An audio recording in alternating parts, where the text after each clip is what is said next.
Winters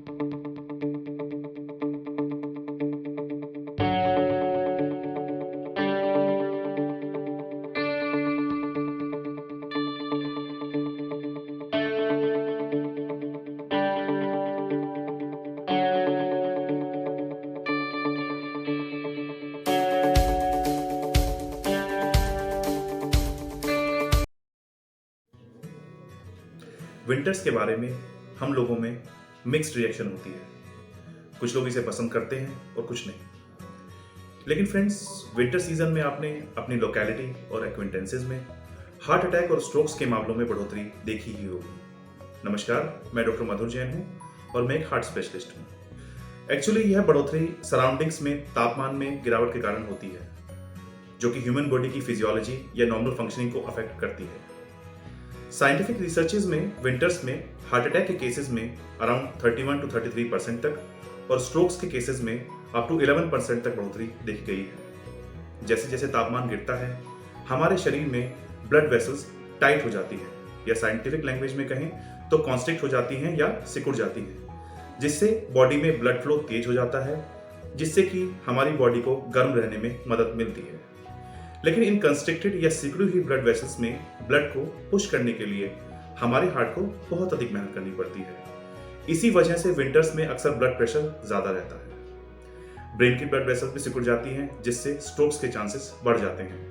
heart की blood vessels भी सिकुड़ जाती हैं, जो हार्ट पर बढ़े हुए वर्कलोड और हाई ब्लड प्रेशर के साथ हमारे हार्ट की मसल्स में ब्लड की सप्लाई को कम कर सकते हैं, जिससे कि हार्ट अटैक हो सकता है।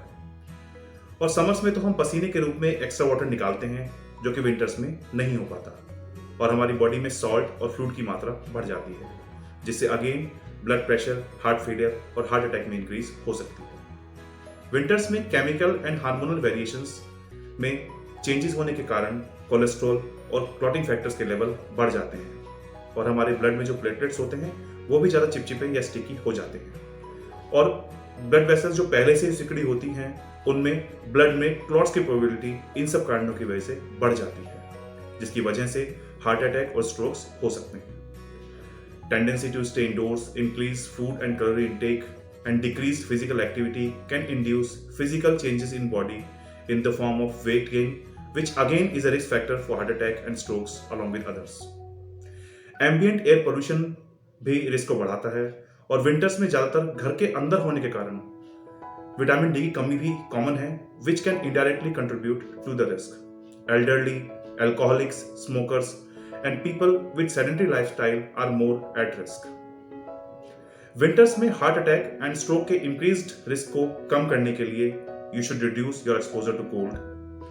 Healthy eating habits को फॉलो करें, जितना हो सके स्मोकिंग और अल्कोहल से दूर रहें, रेगुलर फिजिकल एक्टिविटी करें, रूटीन हेल्थ चेकअप्स और ऑनगोइंग मेडिसिन के रिव्यू के लिए अपने डॉक्टर से संपर्क करें। रेगुलरली अपने ब्लड प्रेशर और ब्लड शुगर के लेवल चेक कराएं and stay warm to protect yourself from cold weather. और साथ ही मैं आपको बंद कमरों में कोल बेस्ड और फॉल्टी हीटिंग अप्लायंसेस यूज ना करने की सलाह दूंगा, क्योंकि ये डेंजरस हो सकता है। इन प्रिकॉशंस को फॉलो करके हम सभी, और विशेष रूप से वो लोग जो पहले से ज्यादा रिस्क पर हैं, विंटर्स में हार्ट अटैक और स्ट्रोक के रिस्क को कम करने में सक्षम हो सकते हैं। Stay healthy. नमस्कार।